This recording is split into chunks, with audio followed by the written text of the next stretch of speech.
Saudações, gente bonita, mestre Leider aqui falando, em Goiás, 8h30 da manhã. Tá fazendo 19 graus, um vento agradável, um dia bonito. Mas não existe nenhum dia totalmente bonito sob o capitalismo, né?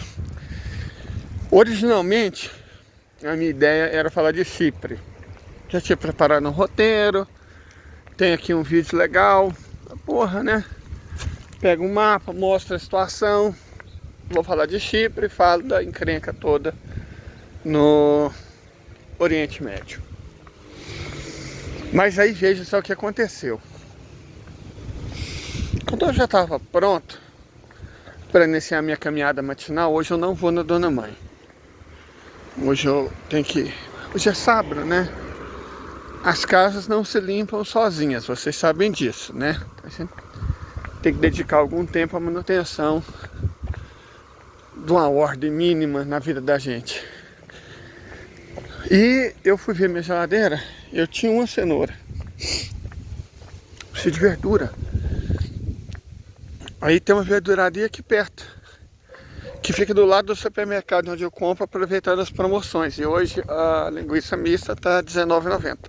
Opa, compro um pedacinho de linguiça e compro as verduras. E aí eu venho para limpar meu barraquinho.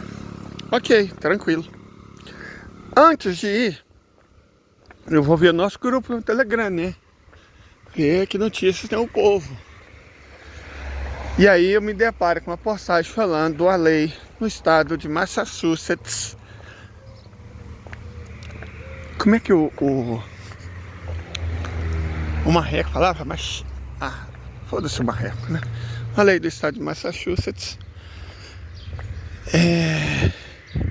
basicamente dando o direito de mulheres grávidas de vender o bebê por leilão. Eu falei, não, para, como? Aí lê, uma lei do estado de Massachusetts dando às mulheres grávidas o direito de leiloar o bebê que elas têm na barriga da mãe delas.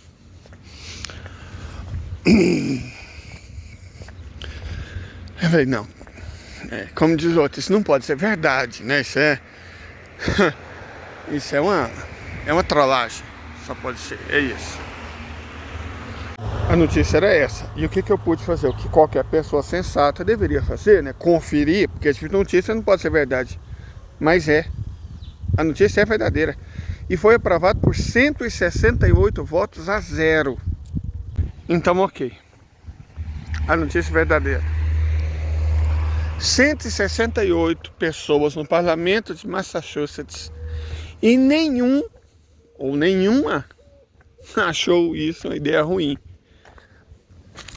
Tudo ok. As grávidas podem leiloar o bebê para casais gays, certo? A fundamentação da lei é que eu achei extraordinária. Casais gays, de lésbicas, gays, hoje tem uma ampla nomenclatura, né? Eles devem ter o direito de terem bebês. Então, para aqueles com melhor condição financeira, você compra um bebê, como você, igual eu tô indo, gente. O que eu tô indo fazer? Tô indo comprar um pedacinho de linguiça e comprar umas verduras. Provavelmente, eu não sei o que não dinheiro dá para comprar, mas provavelmente pimentão, eu adoro pimentão. Não sei se o tomate está num preço pagável. Repolho, né? Pepino se der. E uma folha, né? Não sei. É isso, eu tô indo comprar verduras, eu tô indo comprar um pedacinho de carne. E as pessoas ricas do estado de Massachusetts, se forem gays, em breve poderão comprar seu bebê. Uau, eu vou ali num leilão de bebês, escolho uma grávida pobre e compro o bebê dela. A justificativa, vocês viram no preâmbulo da lei, é garantir o direito de igualdade LGBT. Cara, eu sinceramente, é difícil até ter palavras. É difícil até ter palavras para uma coisa dessa. Certo? É difícil ter palavras para uma coisa dessa. Eu vou... Eu nem vou fazer um paralelismo com a proposta dos evangélicos aqui no Brasil de criminalizar a vítima do estupro para obrigar os bebês a nascerem. Certo? Que seria muito fácil. Eu quero levantar 2 pontos. O primeiro também é autoevidente. É o fato de que crentes, sabe? Crente. Olá, shabum, shalareikum, shalabrashabá, evangélicos. E liberais, LGBT, são faces da mesmíssima moeda. Da mesmíssima moeda. São faces da mesmíssima moeda. Isso aí, para mim, é indubitável. São faces da mesmíssima moeda. Que é o anti-espiritualismo da civilização ocidental. Você fala, mas como é que uma religião é anti-espiritualista? Gente, vocês acham honestamente que a religião davídica que os evangélicos vendem com o nome de Cristo, aquilo tem alguma coisa de espiritualidade? Nessa altura do campeonato, alguém ainda acredita nisso? Que estão minimamente preocupados com a alma, salvação, amor ao próximo, dar outra face, que inclusive tem um significado revolucionário. Dar outra face, nós já explicamos aqui, não significa deixa eu vou te bater, muito pelo contrário. No Oriente Médio, naquela época, na Palestina, quem podia mais batia na cara do outro, dava um tapa. No senhor, no escravo, o homem na mulher, o rico no pobre, o romano no judeu. Quem podia mais dava um tapa na face direita da outra pessoa. O que Jesus fala? Dá outra face, ou seja, dá à esquerda. Só que isso era impuro. O que Jesus estava querendo dizer é que, bom, eu estou desafiando ele e estou dizendo que nós somos iguais. Bate na outra. Mostra o quão vil você foi. Era revolucionário. Jesus era um cara extraordinário. Ele não era um crente. Jesus era judeu. E jamais seria confundido com um sionista. Nunca, nunca, nunca, nunca com um sionista. Porque ele não tacava bomba em crianças. Certo? Ele não tacava bomba em crianças. Ele dizia que era delas o reino do céu. Ele não assassinava mulheres. Ele impediu que uma fosse crucificada. Que uma fosse apedrejada, aliás. Num episódio famoso envolvendo inclusive religiosos judeus. Então Jesus nunca seria um judeu sionista. Jamais, jamais. E sob nenhuma circunstância alguém com o perfil de Jesus seria um evangélico. Nenhuma circunstância. Davi sim.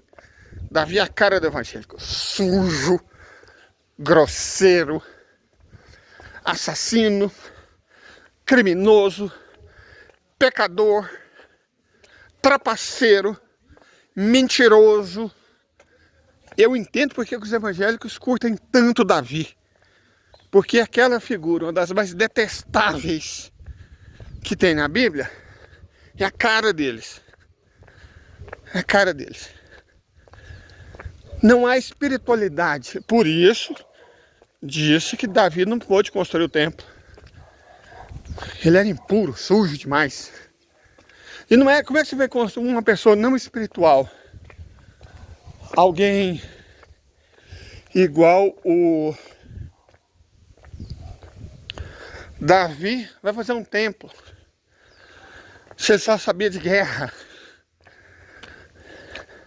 Você só trapaceava, você só sabia de mulher. Você era imundo. Não era espiritual. E aí, bom, entre a religião davídica dos evangélicos e a religião do liberalismo, não tem diferença, porque são religiões não espirituais.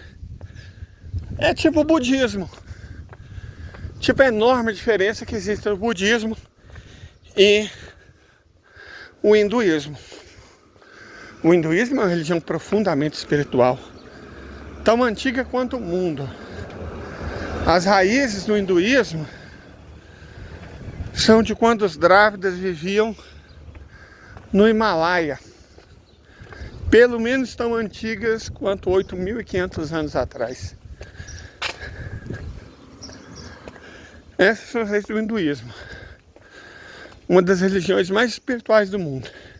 E o que é o budismo? O budismo é um... Bom, os drávidas são negros, né? São pretos, pele preta. Buda era branco. Príncipe Siddhartha. É uma religião individualista, a salvação é individual, não tem Deus, certo? É isso, são práticas de meditação, de sei lá o que. É religião para rico. Um rico, filho de príncipe. Tem sofrimento no mundo. Mas eu não vou fazer porra nenhuma por sofrimento dos outros. Eu, Siddhartha, tô me lixando pro sofrimento dos outros. Eu quero saber como resolver o meu sofrimento. E ele criou o budismo. Certo? Isso é budismo. Uma degeneração de práticas hinduístas. O hinduísmo degenerado conduziu ao budismo ateu. Ok.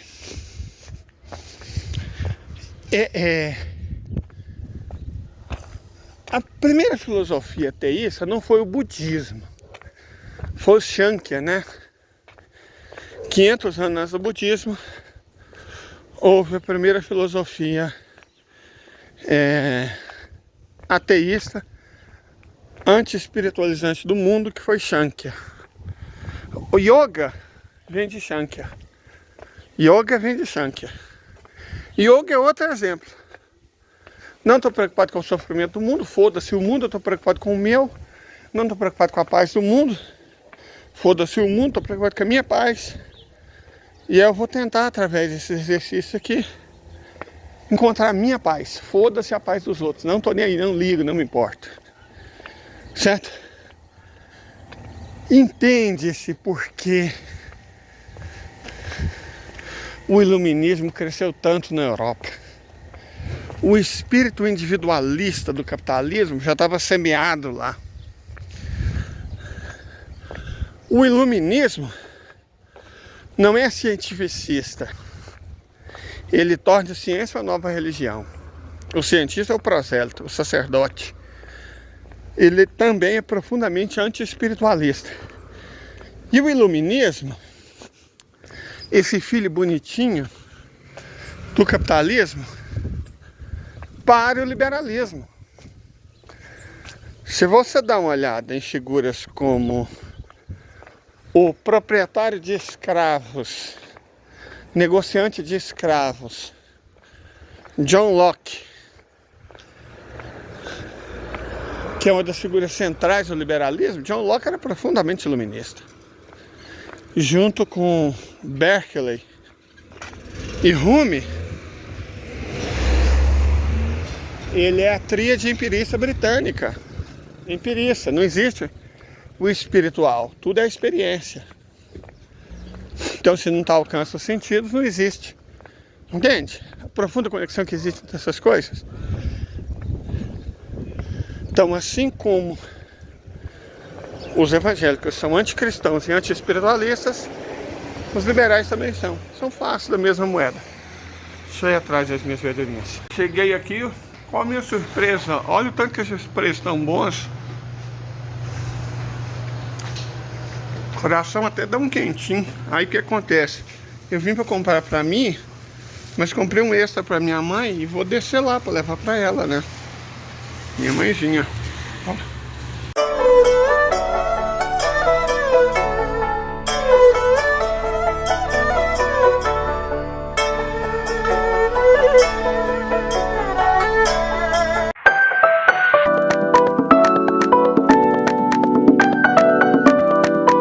Olha o que eu achei, mexerica pão com um preço bom, levei. Banana um preço muito bom, levei. E cebola, olha só. Aí, gente, aqui ó, pelo preço de 1,5 kg de linguiça. Acaba que... Bom, né, eu abri mão de levar a linguiça, porque eu posso dividir as verduras com a minha mãe.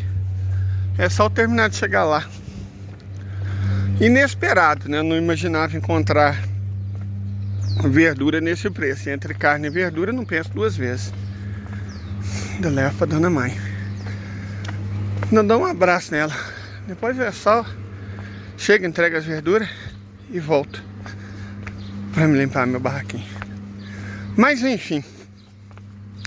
Voltando à nossa discussão, não vejo honestamente, diferença significativa entre o anti-espiritualismo evangélico e aí sionista e aí o wahhabita, essas aberrações criadas pelos anglo-americanos, que foram os anglo-americanos que criaram o wahhabismo, foram eles que criaram o sionismo, foram eles que criaram o neopentecostalismo. E o pentecostalismo e a doutrina capitalista da prosperidade, tem nada a ver com Cristo. E a teologia do domínio, que aí é anticristã mesmo. Então isso tudo foram criado, todas essas coisas foram criadas pelo mesmo povo, os anglo-americanos. Os que criaram o liberalismo e o neoliberalismo, e os que criaram o empirismo e o pragmatismo, filosofias e pseudo-religiões individualistas e anti-espirituais, assim como o budismo é, certo? Ou Shankar Yoga é.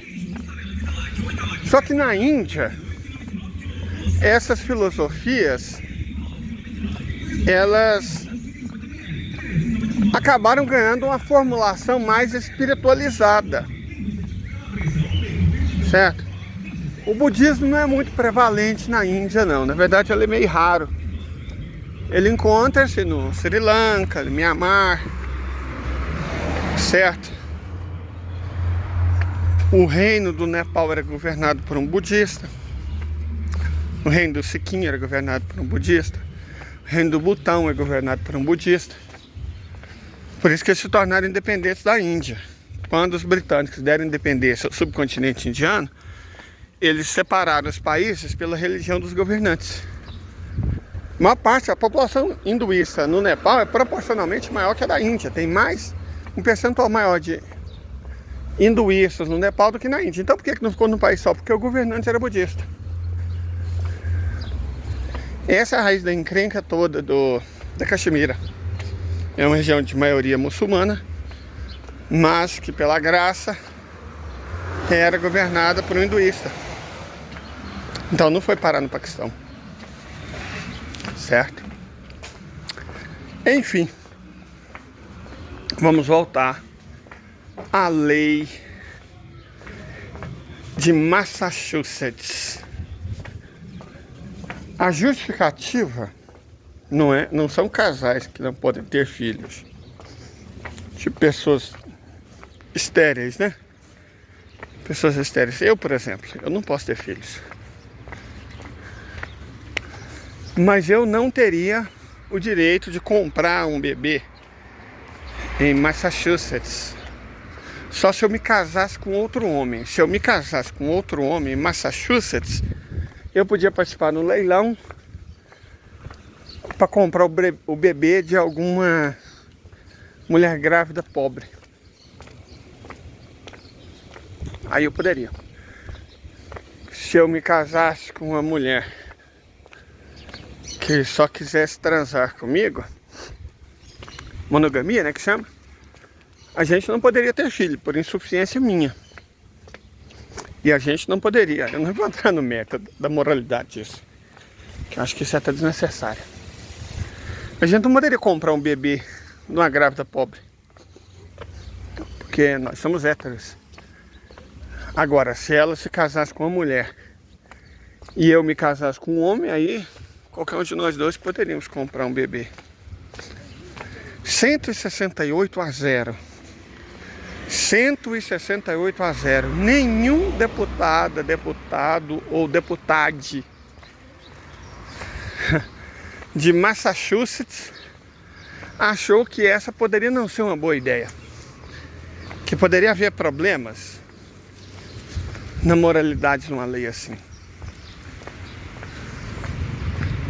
Cara,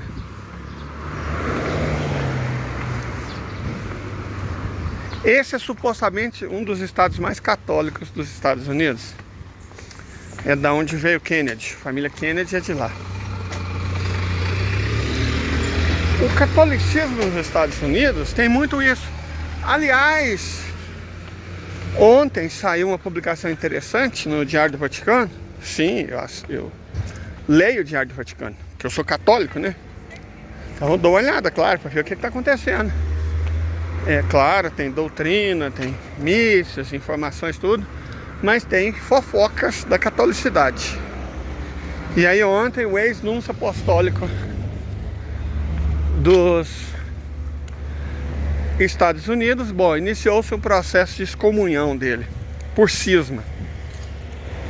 Tá aqui.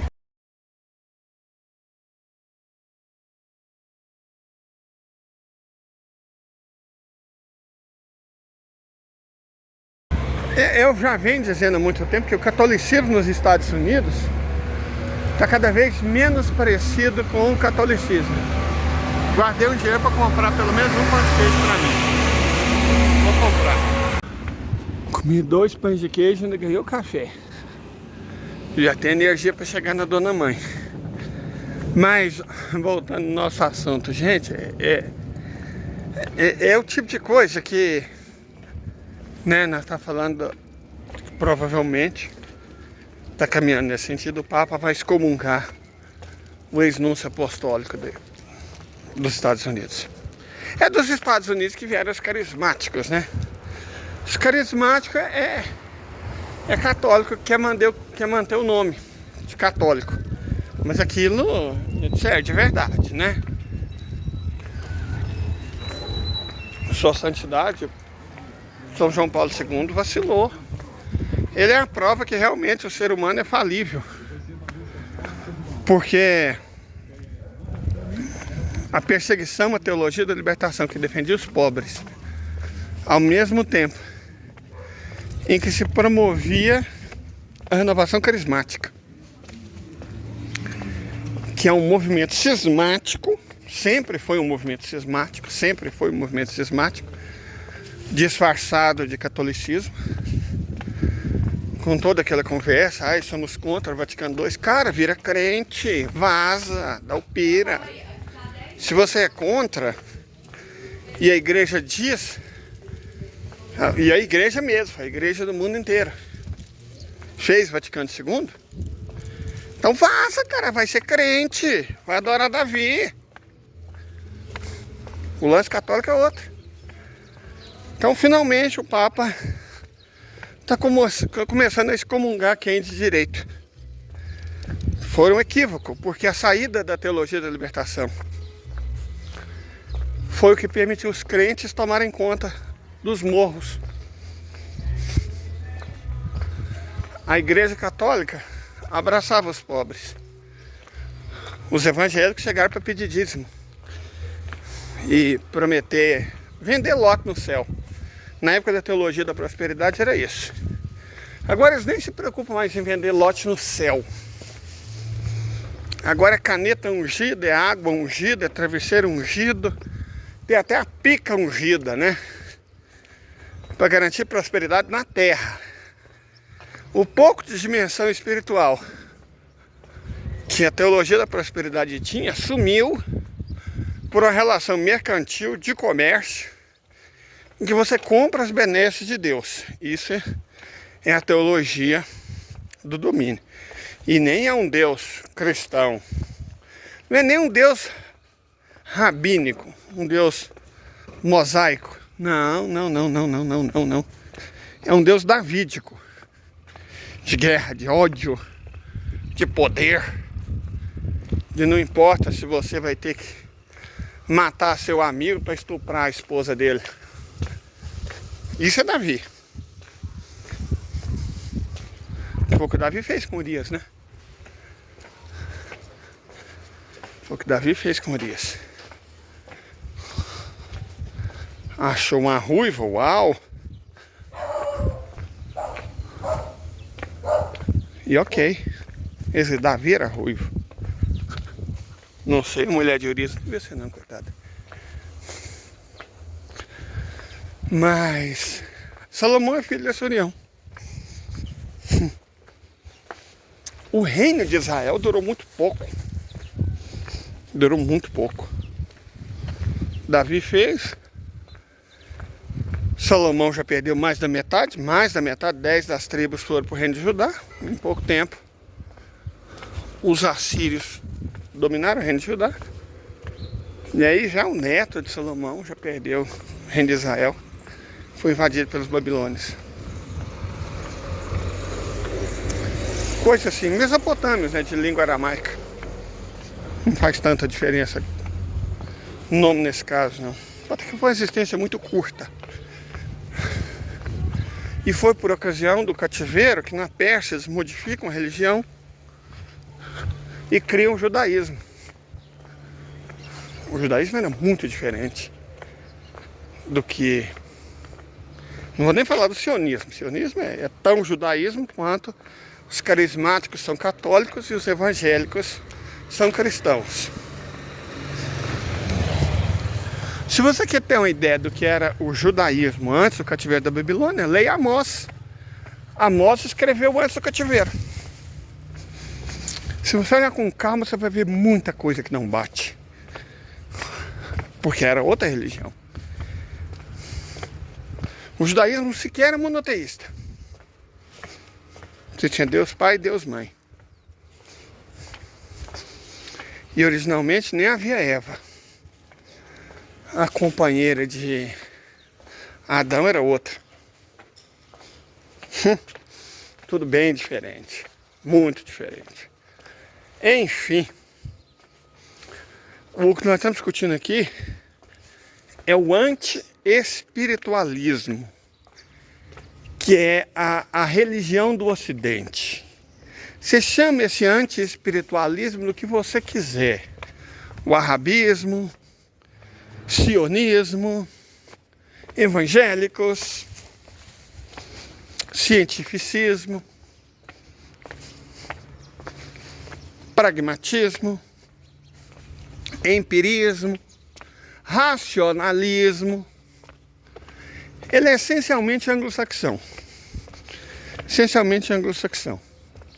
Com exceção do racionalismo, foi criado por Descartes. Mas ele é essencialmente anglo-saxão. E ele nega a espiritualidade do ser humano. Ele é profundamente individualista e por isso ele é tão a cara do capitalismo. Incrível, né? Eu saí para comprar linguiça para mim. Ai, comprei esse tanto de verdura. Tô vindo aqui trazendo a minha mãe. Saí para falar de Chipre.